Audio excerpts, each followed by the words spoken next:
Bueno, buenas tardes. Se me olvide. Bueno, bienvenidos a esta segunda edición de las charlas de Hablando de Ciencia. Bueno, para los que no sepáis, somos una asociación de divulgación científica y organizamos estas charlas como preludio al evento que vamos a celebrar en Granada a mediados de diciembre. Y bueno, la semana pasada fue la primera donde intervino Óscar Huertas y hoy os vengo a hablar de arqueología, de historia, de ciencia y de pensamiento crítico.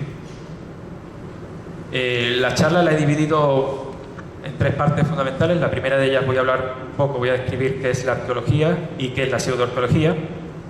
Después os explicaré una serie de ejemplos para entender cuáles son los problemas a los que se enfrenta la disciplina y, por último, algunas pequeñas conclusiones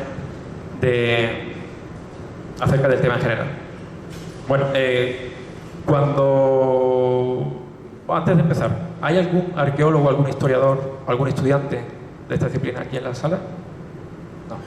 Bueno, aunque os pueda parecer raro, cuando se le pregunta a mucha gente en la calle qué entiende por arqueólogo, qué es un arqueólogo, cuál es la función de la arqueología, aún hoy mucha gente responde con el ejemplo de Indiana Jones. Es decir, entienden que un arqueólogo es un explorador, un aventurero que se dedica a buscar templos ocultos en la selva, a excavar en el desierto, con el objetivo de encontrar algún objeto llamativo para llevarlo y exhibirlo en un museo.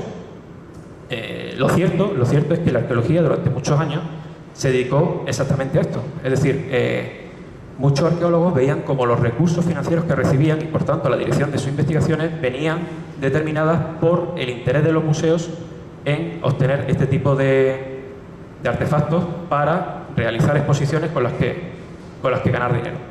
Por lo tanto, no iban muy desencaminados, aunque hoy en día lo cierto es que la arqueología se ha enfocado para unas cuestiones más importantes. Podemos definir, en definitiva, la arqueología como el método que trata de estudiar la civilización, la cultura del hombre en el pasado y su evolución en el tiempo, y todo ello mediante el análisis de los vestigios, las huellas materiales que han dejado tras de sí. Es decir, muchas veces se ha comparado la labor de un arqueólogo con la de un detective. Tiene que resolver un puzzle, digámoslo así, por medio de las pistas, las pruebas que va encontrando y su posterior análisis.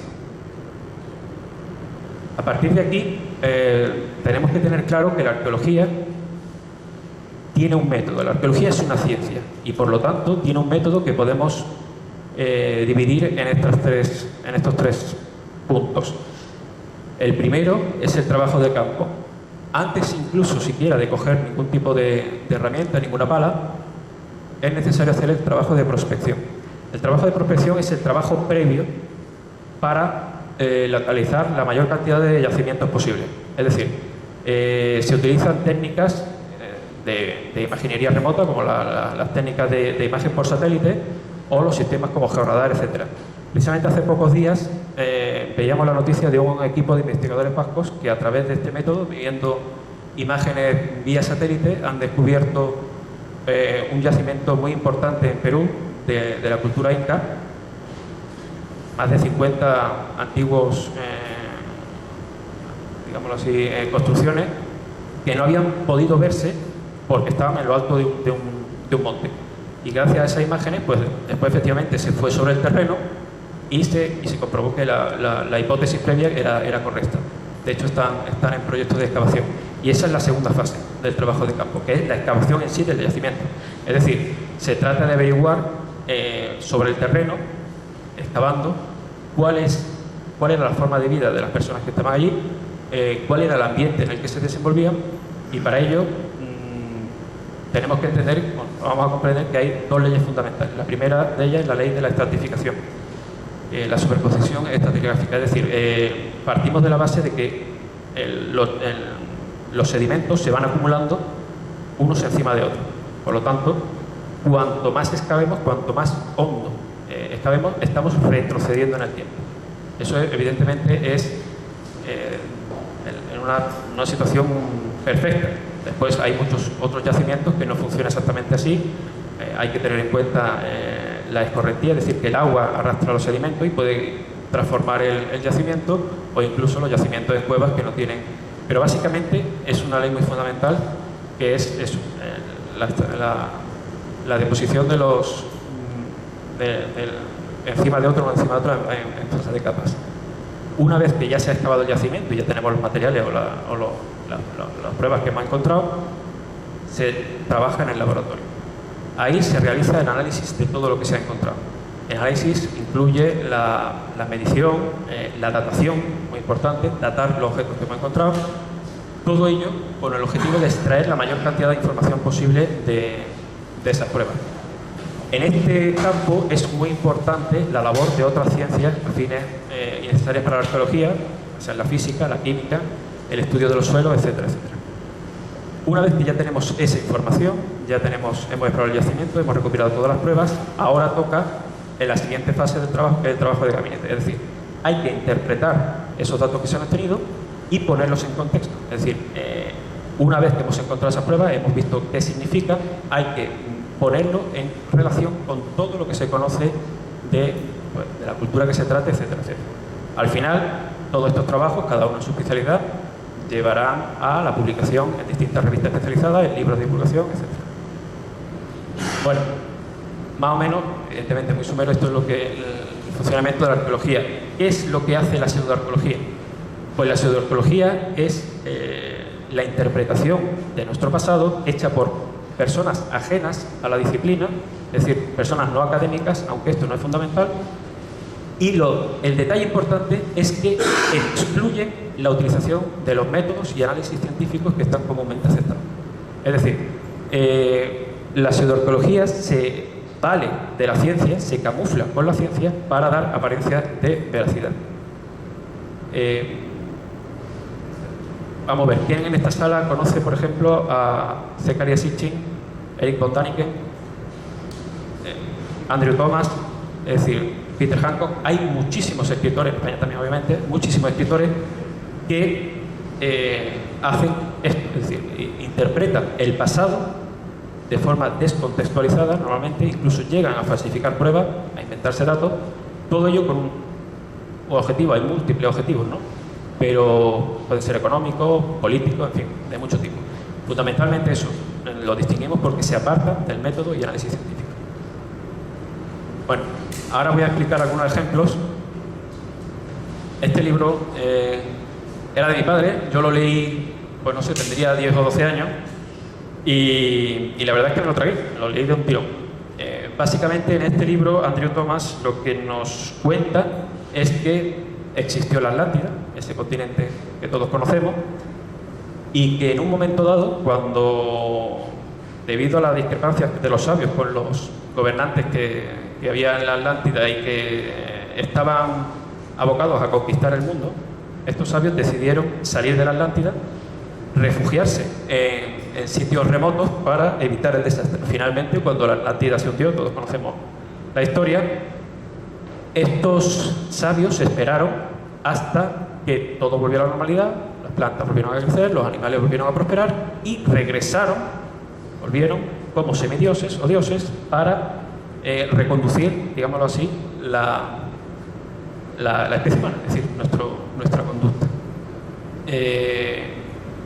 Es un libro que básicamente se limita a recopilar, muchos datos, muchas anécdotas de muchas culturas diferentes, pero yo voy a hablar de uno en concreto, un tema en concreto que todavía hoy colea mucho. Vamos, no hace falta más que entrar en internet para comprobarlo, y tiene relación con la tumba de un dirigente maya que se encontró en Palenque, en México, concretamente de Bacal, un rey maya que era el señor de Bacal. Bueno, esta tumba, que se encontró en los años 40 por un arqueólogo mexicano de origen francés, tiene una curiosidad. Voy a leer exactamente cómo lo describe Thomas en su libro. nos dice, en Palenque, México, puede verse el curioso dibujo de un sarcófago extraído de una pirámide descubierta por el arqueólogo. Representa, en estilo maya, a un hombre sentado sobre una máquina semejante a un cohete que despide llamaradas por un tubo de escape. El hombre está inclinado hacia adelante, sus manos reposan sobre unas barras. El cono del proyectil contiene un gran número de misteriosos objetos que podrían ser partes de su mecanismo. Después de haber analizado numerosos códices mayas, los franceses Tarat y Milou, dos investigadores, han llegado a la conclusión de que se trata de un astronauta a bordo de una nave espacial, tal como las concebía este pueblo. Es decir, según la descripción que nos hace Thomas en su libro, estamos viendo una representación directa de un astronauta de la antigüedad. Por el texto que he leído, hace referencia a unos investigadores, el análisis de unos códices mayas, en fin, está dando una apariencia de que se ha hecho un trabajo de investigación bastante importante.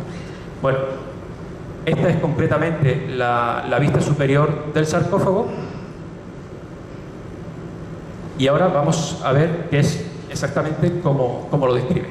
Bueno, lo vamos a ver mejor con esta representación iconográfica. Es exactamente lo mismo.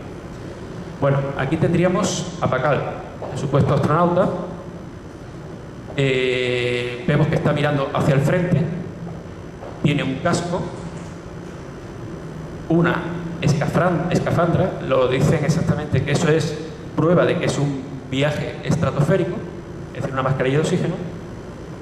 Está sentado y tiene las dos manos apoyadas en lo que parecen ser los mandos de la nave. Es decir, la mano derecha concretamente estaría manipulando el mismo mecanismo, por ejemplo, que tenía el cambio de marcha de un Citroën 2 caballos. No sé si aquí muchos de vosotros conocéis. El 2 caballos no tiene un cambio de marcha, una transmisión hacia el suelo, sino que la tiene en la parte delantera del coche. Bueno, así lo dicen literalmente en el artículo donde describe. Es decir, dicen que este mando es como el cambio de marcha de un 2 caballos. Bueno, esto sería el cielo y esto es el supuesto habitáculo de la nave, ¿de acuerdo? Tiene una serie de instrumentos extraños, de una serie de aparatos, y vemos aquí lo que sería el motor. Los investigadores nos dicen que esto de aquí es un papagayo. ¿Por qué un papagayo? El papagayo en la cultura maya se simbolizaba al dios sol. Lo que ellos dicen es que más que Dios había que traducirlo como energía. Es decir, ellos hablan de que esta nave era impulsada por energía solar. ¿Por qué? Porque el papagayo es como la descomposición de la luz cuando atraviesa un prisma. Se ven múltiples colores. Y el papagayo, como tiene esos colores en su plumaje, vendría a significar la energía solar. ¿De acuerdo? Esto sería el motor. Hay una serie de condensadores, una serie de tubos, etcétera, etcétera, que al final llevan a las llamas. ¿De acuerdo? Bueno, quizás si lo vemos en vertical se vea un poco mejor. Estos son los principales detalles de los que llama la atención Thomas. Tenemos el cono de la nave con el símbolo de la energía solar, tenemos a nuestro astronauta manejando los mandos, el motor y el escape. Por si alguien le quiere alguna duda acerca de la interpretación que quieren dar a esta lápida, esta es una ilustración que apareció en una revista italiana de la época. Esto vendría a ser la nave espacial tripulada por nuestro rey. Bien, vamos a ver qué es lo que dice o cómo lo interpreta realmente la arqueología esta lápida. Vamos, para empezar, tenemos que saber que los mayas entendían el mundo en tres niveles. Primero está la zona celeste, el espacio, la tierra, es un plano cuadrangular, y por último el inframundo. El inframundo tiene, según ellos, 9 niveles. Por lo tanto, para que, en este caso, nuestro rey baje al inframundo y resucite, tenía que descender esos 9 niveles. Lo que esta lápida en realidad representa es precisamente eso, la muerte y resurrección del rey. ¿Cómo llegamos a esta conclusión? Bueno, pues vamos a analizar. En primer lugar, la entrada a la tumba se halló en el suelo del templo, precisamente reflejando la simbología de que a partir del suelo se descendía hacia el inframundo. Efectivamente hay un corredor de 25 metros, la tumba en realidad está a 2 metros bajo el suelo, un corredor de 25 metros que tardaron 4 años en eliminar los cascotes que se habían puesto allí, y se llega aquí. Bueno, vemos aquí a Pacal en el centro de la lápida, dividiendo el espacio entre la parte celeste y el inframundo. El pájaro que hay aquí, en la cultura maya se conoce perfectamente, es el pájaro serpiente, y efectivamente el pájaro serpiente refleja o simboliza el sol en su cenit. Después tenemos esta parte. Esta parte de aquí no es otra cosa que una cruz. La parte horizontal son dos serpientes emplumadas, es decir, una serpiente bicéfala, y la parte vertical termina también en otra cabeza de serpiente. Esto es un símbolo muy conocido, se llama el árbol del mundo. Los mayas pensaban entendían que el árbol de la creación estaba situado en el centro del mundo y su representación iconográfica era con forma de cruz. Evidentemente aquí hay muchísimos más símbolos que no vamos a poder analizar, porque si no estaríamos aquí toda la tarde, pero diremos que al final el árbol enraiza en esta parte de aquí. Esto no es otra cosa que una cabeza monstruosa, un monstruo, es el inframundo. Aquí lo vemos, estos son los ojos, la nariz y la boca. Lo que vemos es el descenso de Pacal hacia el inframundo, ahora mismo está en la parte media, y la postura de las manos tiene una explicación. Al final lo que vemos, si lo vemos de esta manera, es una caída. La postura de él es cayendo. Esta postura lo que simboliza es, como decimos, la caída hacia el inframundo, y la postura de las manos viene a simbolizar, igual que esto que tiene aquí en la nariz, que es un hueso, que al final va a resucitar. Es decir, en su lucha con el monstruo del inframundo, que representa la madre tierra, la regeneración, él saldrá victorioso, cae como rey y renacerá como Dios. Por lo tanto, esta interpretación evidentemente difiere mucho de la que se ofrece en el libro.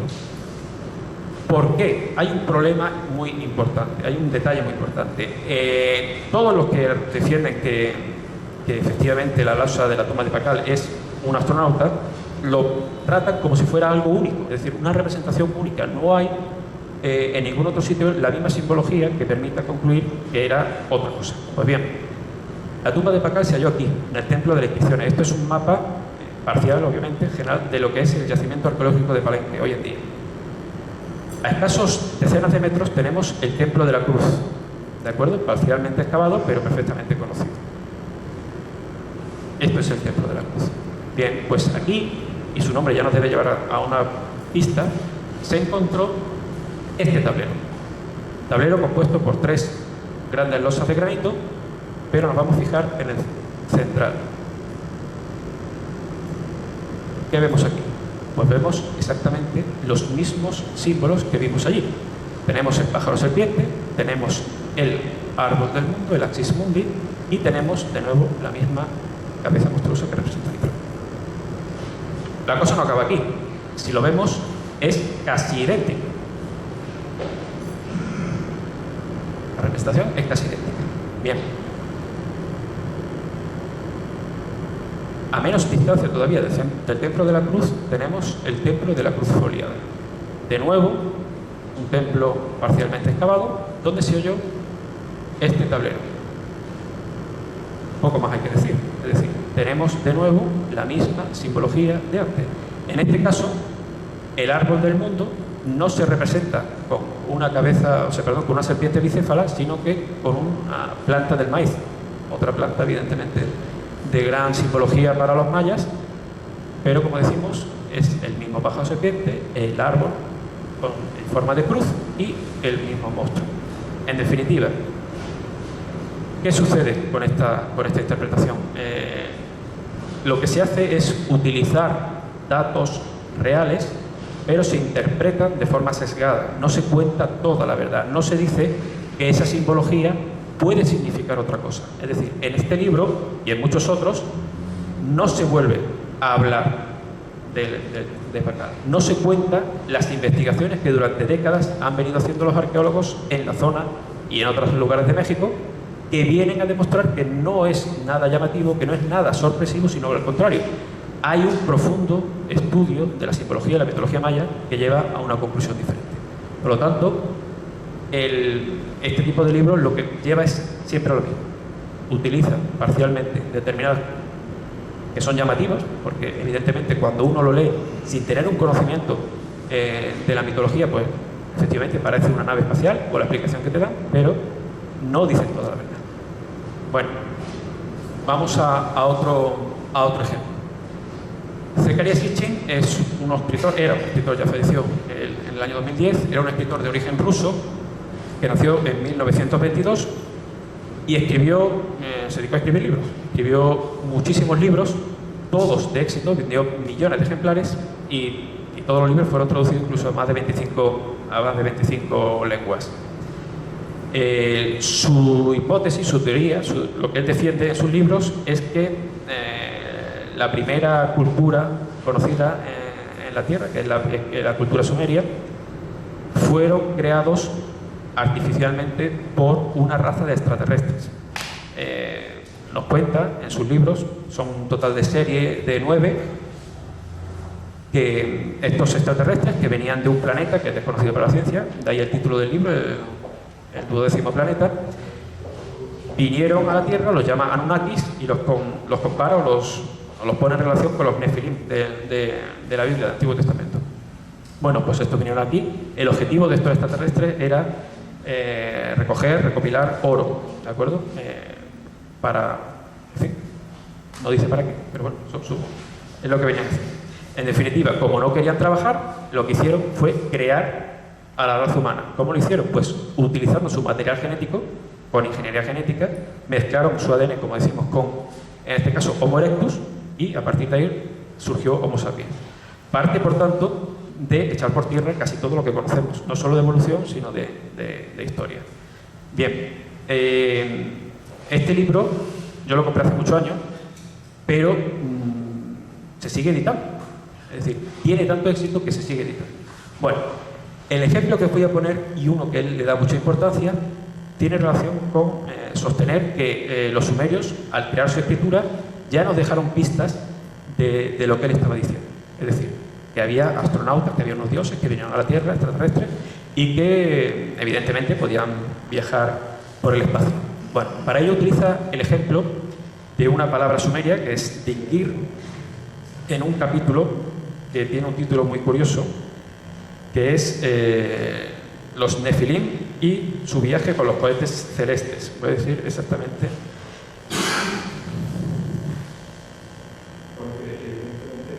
Perdón. Los Nefilim, el pueblo de los cohetes ígneos. Bien. Él nos dice que este término, Gir, tiene un significado que es objeto de bordes afilados.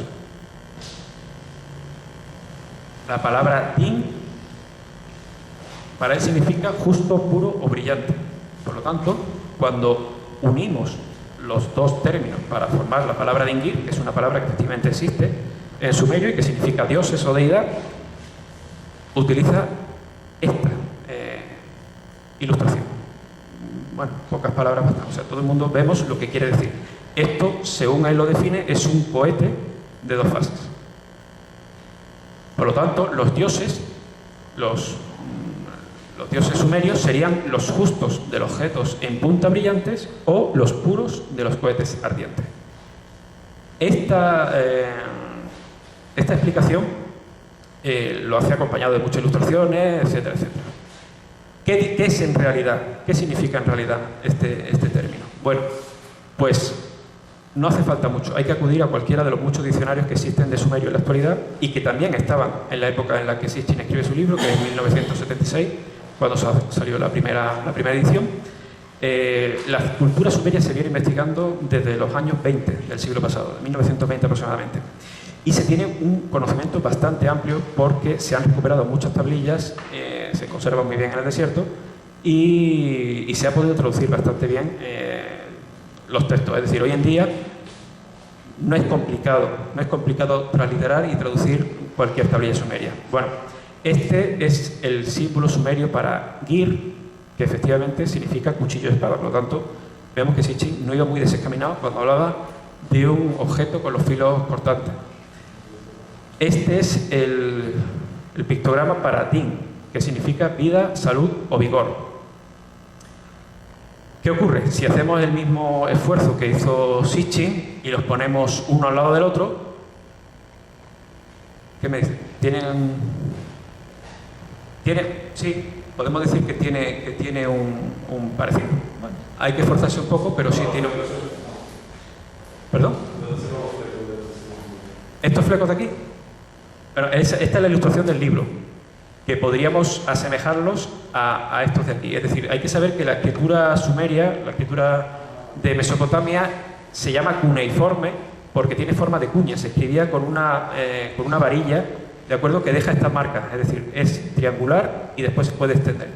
Entonces, bueno, podemos decir que sí, que estas incisiones en la arcilla podrían parecer un poco tosco, pero podría parecer. Pero hay un problema mayor y más importante. Este es el símbolo de Gir, es el pictograma de Gir, no de Din. Por lo tanto, no podemos hacer la automática transliteración que hace aquí Sitchin. Aquí, si hiciéramos ese esfuerzo, sería Gir-Din, no Din-Gir. Claro, si lo ponemos de esta forma, pierde totalmente el efecto que se le quiere dar de pretender asemejarlo a lo que sería un cohete o una nave espacial. Pero es que hay un problema mayor, es que Tingir, la palabra sumeria, ya tiene un pictograma concreto. Es decir, Tingir no se forma con la unión de dos pictogramas. Tingir, que como hemos dicho antes, es lo mismo que Digir, significa Dios y deidad, no tiene absolutamente nada que ver. Para que veáis exactamente cómo... Esto es una tablilla que se conserva en el Museo Asmoleano, en Londres, y aquí vemos el símbolo de Tingir, es una estrella. Aquí se ve con un poco más de contraste. He puesto dos ejemplos, pero podría haber puesto, en fin, 200. Es decir, en todas las tablillas este término aparece con este símbolo. Bueno, este es Sitchin, ¿de acuerdo? Aquí, ¿qué problema vemos? Sitchin se define como un semiólogo, como un conocedor de las lenguas antiguas. En su libro insiste en repetir que él ha traducido él mismo, ha traducido los textos que incluye, que sabe leer el hebreo antiguo, relaciona mucho su hipótesis con la Biblia, pero vemos el problema. El problema es que hace directamente una traducción falsa, es decir, se inventa una traducción. Ya no es una cuestión de interpretación. Uno de los principales problemas que tiene su forma de enfocar su investigación, digámoslo así, es que, evidentemente, cuando utilizamos esos símbolos y los llevamos a otras tablillas, no coincide. Es decir, el texto no coincide. Porque intenta encajonar de forma exagerada su traducción con la visión. Otro principal problema de este y de otros muchos es que trata la mitología de forma literal, como si fueran hechos reales. Él lee, por ejemplo, el mito del diluvio y se lo toma de forma literal. No es que esté mal de por sí pensar que el diluvio existió, pero lo que hace falta son pruebas. Es decir, no basta con traducirlo o decir que en la Biblia se habla de viajes, o supuestos viajes por el espacio, para automáticamente manifestarlo así y defenderlo. Bueno, por último, os voy a hablar de otro ejemplo. Perdón. Ahora nos vamos a trasladar a Norteamérica con el nombre de la cultura de los montículos, o los constructores de los montículos. Se conoce a un grupo de pobladores prehistóricos de Norteamérica, ¿de acuerdo? Se caracteriza por lo que ha pasado con más importancia en la historia, es por construir estos enormes, gigantescos construcciones de tierra que tienen muchos usos. Hay usos religiosos, para enterramiento, incluso para habitar, para la élite. Vemos el tamaño que tiene esta construcción. Bueno, cuando los colonos llegaron a América del Norte, conforme se fueron expandiendo hacia el oeste, se fueron encontrando cada vez más con este tipo de construcciones. No sabían quiénes la habían hecho ni por qué estaban allí, pero algo tenían perfectamente claro todos ellos, y es que quienes no la habían hecho eran los nativos americanos, que eran los que estaban viviendo allí cuando ellos llegaron. Esa conclusión fue casi inmediata, ¿de acuerdo? Estamos hablando de mediados del siglo, principio y mediados del siglo XIX. Entonces, la pregunta siguiente era obvia: si no fueron los nativos americanos, que eran los que estaban allí, las tribus indias, ¿quiénes fueron? Pues evidentemente, rápidamente empezaron a surgir todo tipo de hipótesis. Los egipcios, los griegos, los romanos, los vikingos, incluso decían que los belgas, no sabemos muy bien por qué, pero los belgas también aparecieron por allí. Claro, y uno podría pensar, bueno, estamos hablando de mediados del siglo XIX, en fin, un conocimiento todavía no demasiado profundo de lo que es la historia, pero es que hasta hoy en día, y hace escasos meses había una noticia en los periódicos, se sigue insistiendo en que estas construcciones no fueron hechas por los nativos americanos. Ahora se habla de los atlantes, de los incas o de los mayas, incluso de los israelitas. Vamos a ver. Se ha hecho un argumentario, se ha construido un argumentario que podemos resumir en 5 puntos acerca de por qué no habían sido los nativos americanos quienes realizaron estas construcciones. El primero de ellos viene a decir que los indios, las tribus indias, eran demasiado primitivos como para haber realizado los finos trabajos de piedra, metal y arcilla que se han encontrado. Es decir, cuando se excavó en estos montículos se encontraron una serie de objetos, de herramientas, de metal, y por su fabricación, por su forma, ellos pensaban que los indios eran muy primitivos como para construir esto. Bueno, os voy a leer la explicación que da J.W. Foster, que era presidente de la Academia de Ciencias de Chicago, que decía: su carácter, está hablando de los indios, desde que se conoce por el hombre blanco, se ha caracterizado por la traición y la crueldad. Rechaza todos los esfuerzos por elevarle de su posición rebajada. Y pese a que no tiene la naturaleza moral para adoptar las virtudes de la civilización, sus instintos brutales le llevan a acoger sus vicios. Nunca se ha sabido que haya involucrado voluntariamente en una empresa que requiera un trabajo metódico. Habita en viviendas temporales y portátiles. Sigue la caza en sus migraciones. Impone una vida monótona a su esposa. No presta atención al futuro.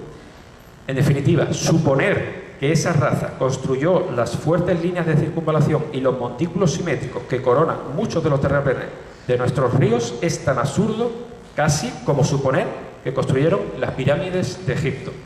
Bueno, esto lo dice el presidente de la Academia de Ciencias de Chicago.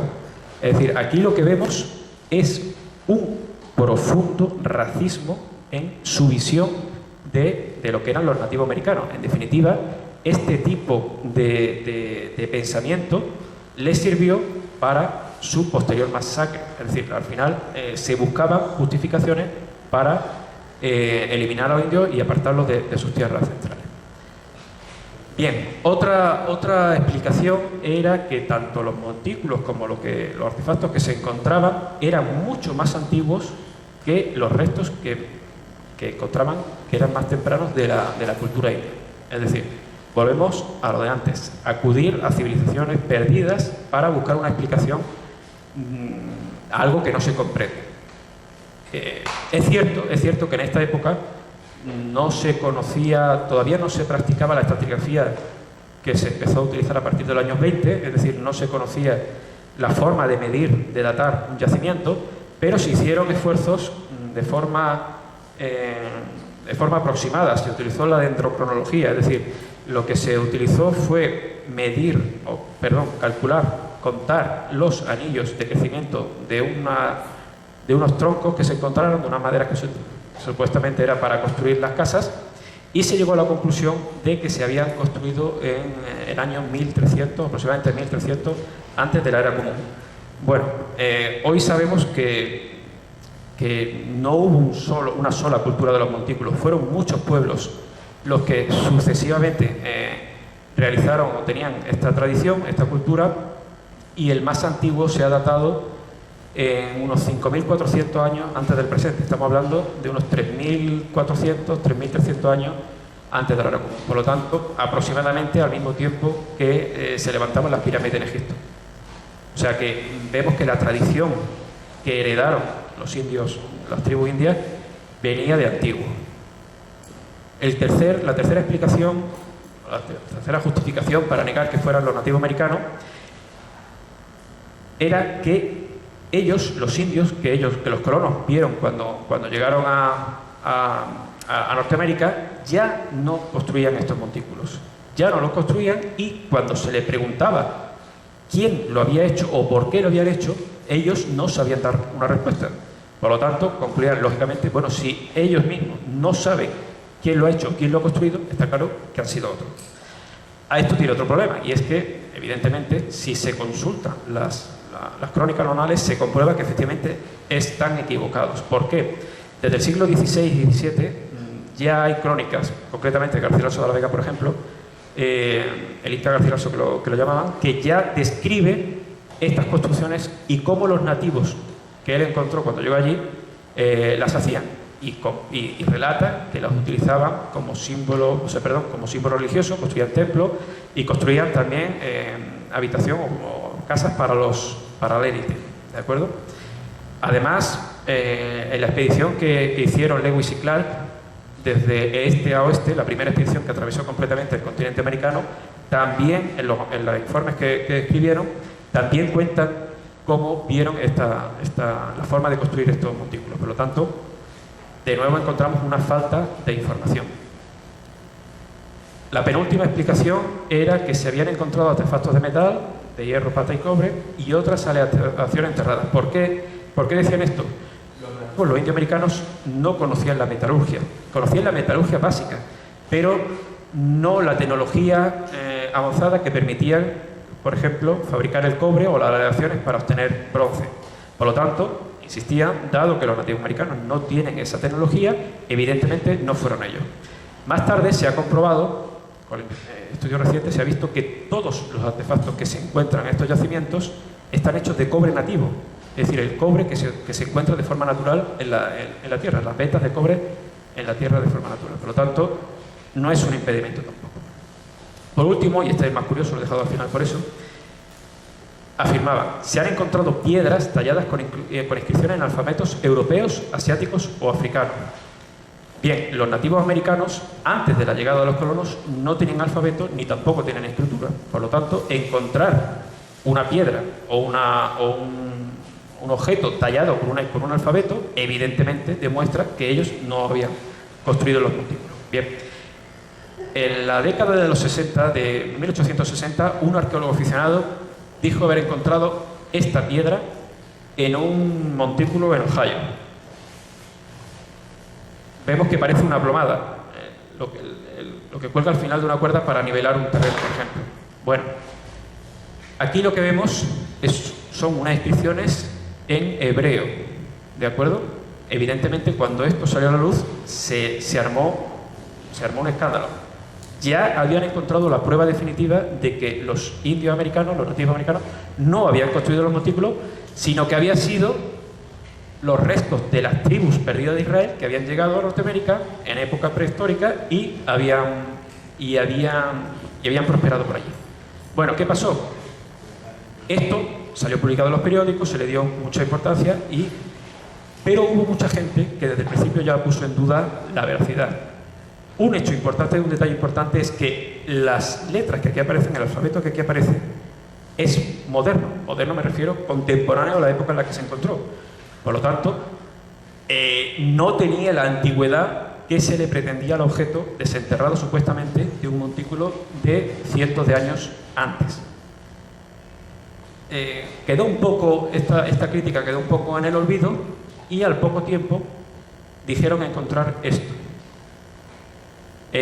Aquí vemos una representación, a esta piedra se le llama el Decálogo, porque a mí una inscripción también en hebreo, que parece ser, según dicen, es una representación de los 10 mandamientos que Moisés recibió directamente de Dios. Por eso se llama el Decálogo. Como antes se había criticado, se había comprobado que el alfabeto era moderno, curiosamente este alfabeto hebreo sí es antiguo. sí es antiguo. ¿Qué ocurre? Que se ha comprobado que esta piedra es falsa. Es falsa. Se había enterrado expresamente, se había fabricado y se había enterrado expresamente para contradecir las críticas o luchar contra las críticas que se habían recibido por la piedra anterior. Bueno, en definitiva, hoy en día, ¿qué sabemos de esto? Pues la arqueología, la antropología y la etnografía llevan muchos años estudiando los montículos y las culturas que los construyeron, y se sabe que efectivamente se trata de nativos americanos. Son los antecesores de los indios, de las tribus indias que encontraron los primeros colores. Se criticaba, se decía que, como hemos escuchado al leer la descripción que hacía el presidente de la Academia de la Ciencia de Chicago, que no tenían una cultura cohesiva, no eran capaces de organizarse para realizar grandes construcciones. Pues se ha comprobado que no solo eran capaces de eso, sino de mucho más. Es decir, estamos viendo aquí, esta es una representación gráfica de cómo fue el yacimiento de Towa en aquella época. Era una gran ciudad. Era una gran ciudad. Por lo tanto, la investigación ha concluido que efectivamente no solo existió en la realidad, sino que tiene la antigüedad que hemos comentado, y que efectivamente la cultura de los constructores montículos, que hemos dicho también, que no es un solo pueblo, sino que son varios pueblos, empezó a desplazarse desde el norte, desde los Grandes Lagos, a través del río Ohio, y fue bajando hasta el sur, a través del río Mississippi, hasta la cuenca del Mississippi y todo su afluente. En definitiva, ¿qué problema hay con esta interpretación? Aquí, la forma de ver ¿por qué traigo este ejemplo? Es porque muestra una cosa muy llamativa que adolecen todos los libros que estamos comentando de la arqueología. Es decir, hace una interpretación sesgada e interesada de algunos datos, obvia y olvida los que no le interesan, e incluso se llegan a falsificar y a crear pruebas para sostener su argumentación. En este caso concreto, todo ello está impregnado, como hemos dicho, de un profundo racismo. Es decir, veían a los nativos americanos como una especie inferior, como una cultura inferior a la cultura occidental, a la cultura de los colonos que llegaba a esa tierra. Por lo tanto, ese sesgo que se crea en la mente, aquí, en este tema no se trata tanto de un hecho interesado de engañar, sino vemos la ignorancia y la falta de visión, como hemos dicho, por ese trasfondo de racismo que impregnaba todo. Ni que decir tiene que todo este tipo de argumentario sirvió, como hemos dicho, para justificar la matanza, la expulsión de los indios de sus tierras y su confinamiento posterior en las reservas. Bueno, ya voy a terminar. ¿Qué ocurre? Cuando nos enfrentamos al pasado, podemos decir que todo el mundo puede tener una postura. Una postura puede ser más histórica y otra postura puede ser más pseudohistórica. Pero lo que hay que tener claro es que no todas las posturas son igual de válidas. Es decir, existe una forma de ver cuál de ellas es real o es más objetiva. Y esta forma es a la aplicación del método científico. En el caso concreto de la pseudoarqueología, lo que tenemos que hacer siempre es ser escépticos ante cualquier afirmación que sea poco plausible. Es decir, cuando ponemos en la balanza el primer ejemplo de la tumba de Pacal, un posible astronauta de la prehistoria o una explicación a través de la psicología y la mitología maya de la muerte y la resurrección del rey, tenemos que valorar las dos posibilidades, cuál es más plausible y cuál es menos, pero no solo teniendo en cuenta ese dato, ese hecho, sino conociendo el conjunto. Evidentemente, si nos focalizamos en un punto concreto, podemos equivocarnos, pero hay que ver el conjunto, y eso es lo que no hacen nunca los pseudoarqueólogos, por llamarlo de alguna forma. Todos estos libros son un conjunto de ejemplos elegidos expresamente. Nunca se trata la cultura de forma compleja, completa. Es decir, cuando te habla de los egipcios, no te introducen un trasfondo histórico de la cultura egipcia desde el protodinástico hasta el final, sino que utilizan el ejemplo más llamativo, más curioso, más misterioso y lo dejan ahí.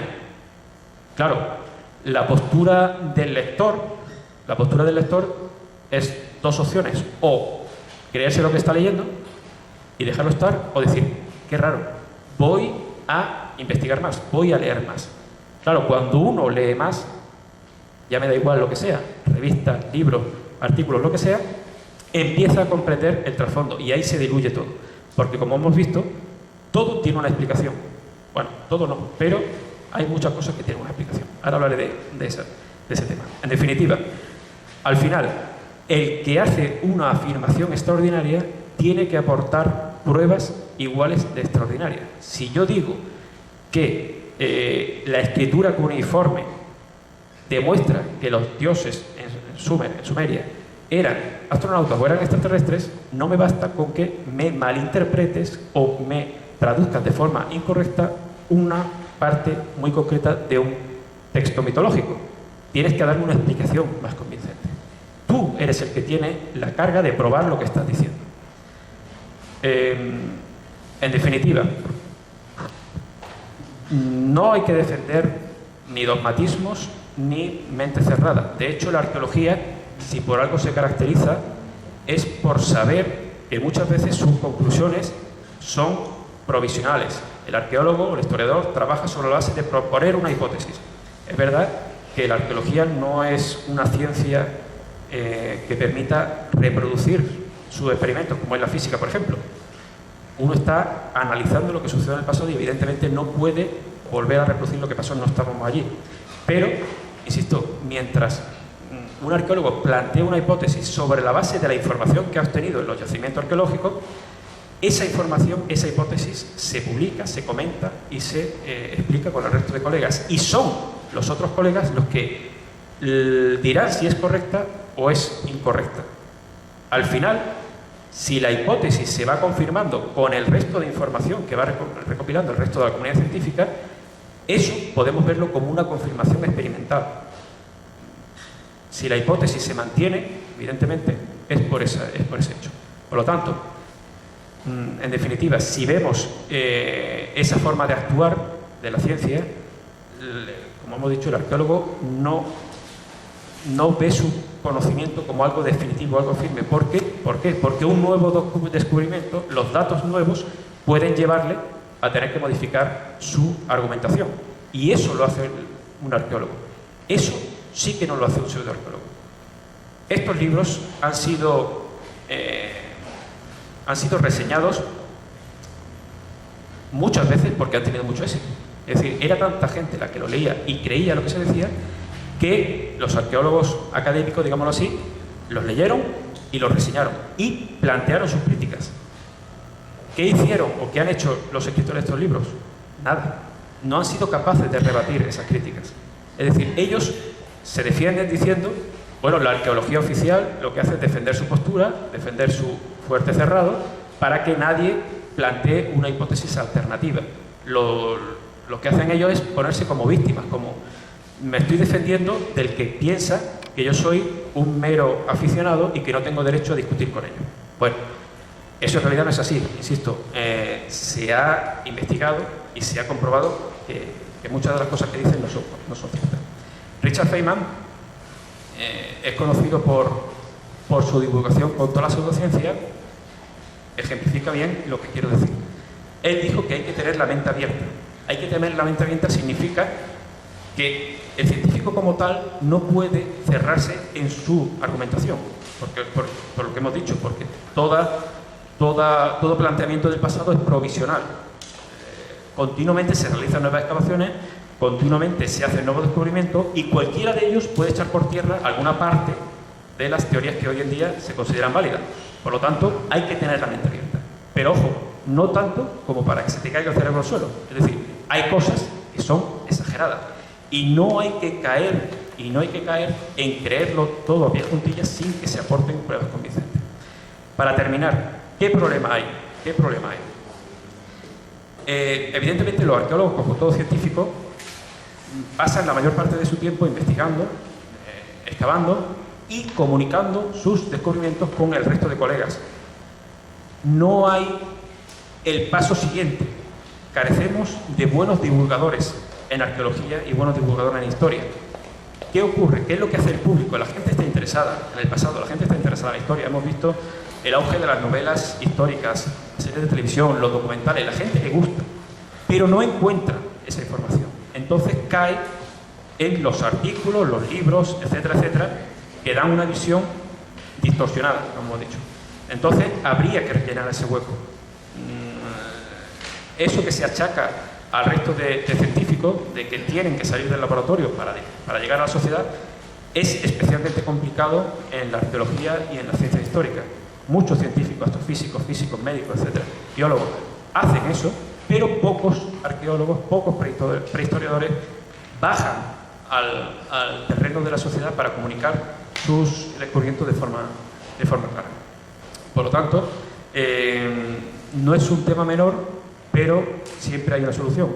Hay que acudir, hay que dar estas charlas, hay que fomentar el pensamiento crítico y la divulgación científica, y en definitiva todo esto tiene un único objetivo, que es hacer de la sociedad una sociedad más informada y capaz de razonar por sí misma sin caer en secos. Nada, muchas gracias.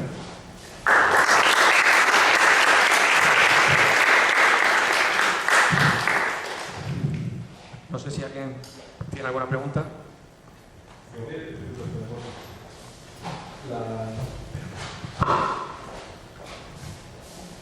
Sobre las piedras que se ha visto al final, ¿tiene algo que ver con la religión de los mormones y las creencias? Sí, hubo una utilización efectivamente religiosa de todo esto. Todos sabemos que en América hay un profundo sentimiento religioso y la religión tiene mucho peso, es decir, en la sociedad. Se utilizó efectivamente por el tema, qué curioso que esas piedras no tenían jeroglífico egipcio o no tenían una escritura africana, era hebrea. ¿Por qué? Para justificar decir, nosotros estamos en la tierra de los antiguos hijos de Israel. Todo tiene ese trasfondo. Por eso es algo evidentemente que uno extrae cuando lee todo esto y saca las conclusiones. Tiene una justificación.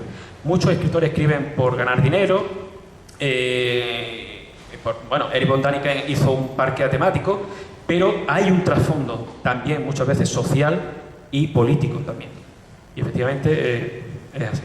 A mí me ha llamado la atención porque se parece mucho a un fraude más cercano que el de los libros Plumbeo de Granada, que son aunque la motivación es distinta. O sea, llega un momento en que los antiguos, los descendientes del reino de Granada, ellos se ven asfixiados por los cristianos y inventan una serie de evangelios apócrifos en plomo y lo entierran en un horno. O sea, que es algo parecido, pero por salvar su pellejo, ¿no? Efectivamente. Al final, por eso la historia y la arqueología es tan importante. Podemos poner el ejemplo de tan manido, que no he puesto aquí precisamente por eso, de los nazis. Los nazis, gran parte del trasfondo de su justificación para invadir el resto de Europa era que se creían descendientes de los nórdicos, de los atlantes. Y Hitler se esforzó mucho en buscar pruebas de eso. Claro, porque si tú llevas ese argumentario a la gran masa de la población, le da una justificación más para hacer una guerra como la que llevaron en Europa y en el resto del mundo.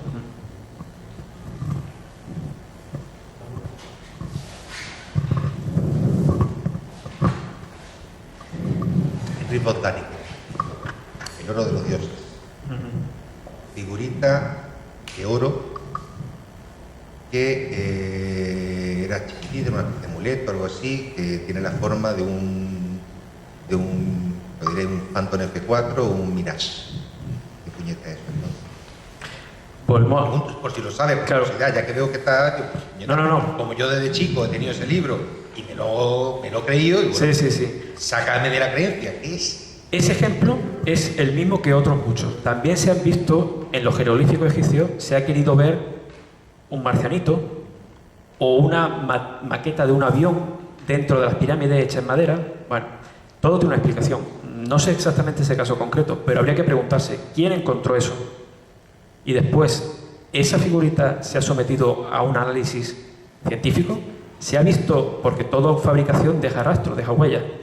Pasa lo mismo con calaveras de cristal, no sé si os suena esa historia. Bueno, son unas calaveras que supuestamente se encontraron en Sudamérica, que venía a decir que eran 13, me parece, en total, que cuando se reunieran, bueno, venían los extraterrestres, etc. Bueno, en un principio se creyó que eran ciertas, porque había una arqueóloga que decía, hija de un arqueólogo, que la había descubierto, pero claro, cuando se examinó al microscopio, se vio que había hecho con una herramienta moderna, con un taladro. Bueno, pues 3/4 de lo mismo. No, insisto, no he visto, no sé el caso concreto, pero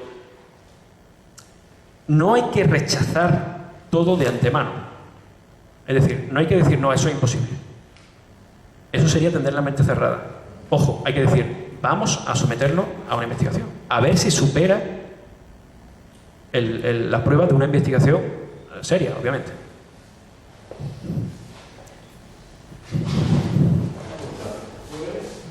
¿Perdón? Soy abogado.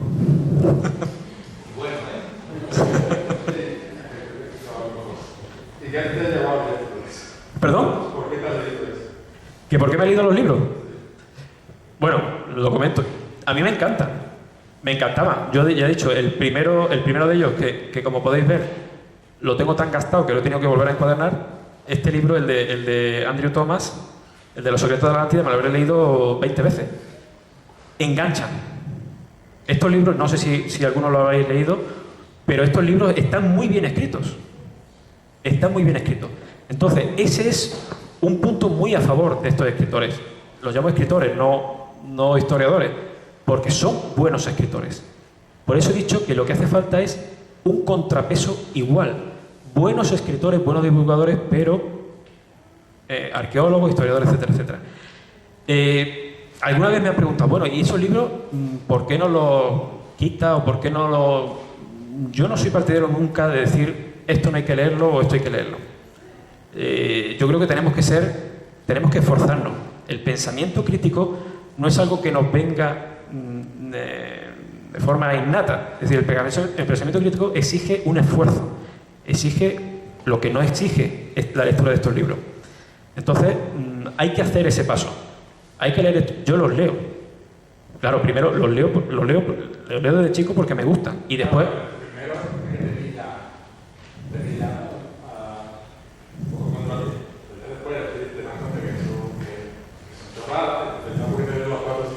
Claro, porque ahora me dedico a intentar explicar por qué tienen esos errores. Es decir, ojo, hay mucha gente que se los cree. Estos libros venden tanto, e insisto, el de Zecarías Sitchin lleva 9 ediciones. No sé exactamente, lo he buscado, no sé exactamente cuántos ejemplares se han hecho de cada edición, pero son muchos libros, en español nada más. O sea, la gente los lee y la gente se los cree. Claro, contra eso, ¿qué se hace? Divulgar. El hecho... Hay un tema muy importante. No lo he tratado porque no quería extenderme mucho. El pensamiento mágico... o sea, a ver si me explico. La gente que cree o que se cree este tipo de argumentos, este tipo de libros, no es que sea mejor o peor, sea más lista o sea más tonta. No. Ojo, hay muchas personas listas, muy inteligentes que se creen lo que leen aquí. ¿Por qué? Porque no están informados. Entonces, el pensamiento mágico es algo innato en el ser humano. Es evolutivo. El pensamiento crítico no. Por eso exige ese esfuerzo. Y por eso es tan complicado. Hay que esforzarse. Es decir, hay que querer... Por eso digo, yo he llegado... Me preguntaba, ¿por qué soy abogado? Yo no soy científico. Pero he llegado a esto precisamente por leer estos libros. Yo cuando leía estos libros y veía ingeniería extraña, ingeniería genética, extraterrestre, tal, decía, ojalá, o sea, a ver si esto es verdad. Y eso me llevó a leer libros de biología, leer libros de genética para entender el trasfondo. Es decir, yo lo que quería era saber si lo que ahí se decía era cierto. No te lo he preguntado porque si vienes de Toledo, pues yo tengo que te sientes insultado de eso. Y te dan ganas de... Claro, por eso digo, yo no enfoco este tema como un conflicto. No es un conflicto, no quiero que se me entienda mal. Yo por eso digo que no es un tema de luchar contra esto. Por eso digo que tampoco habría que prohibirlo. Simplemente avisar, ojo, puedes leerlo si te apetece, pero que sepas que lo que te están diciendo ahí no es cierto por esto, por esto, por esto. Y ojo, porque en la lectura de determinado libro en un momento histórico concreto y por una determinada persona puede llevarle a cometer unos actos que no son recomendables. Lo decía antes por el tema de, por ejemplo, del nazismo, ¿no? En la Alemania.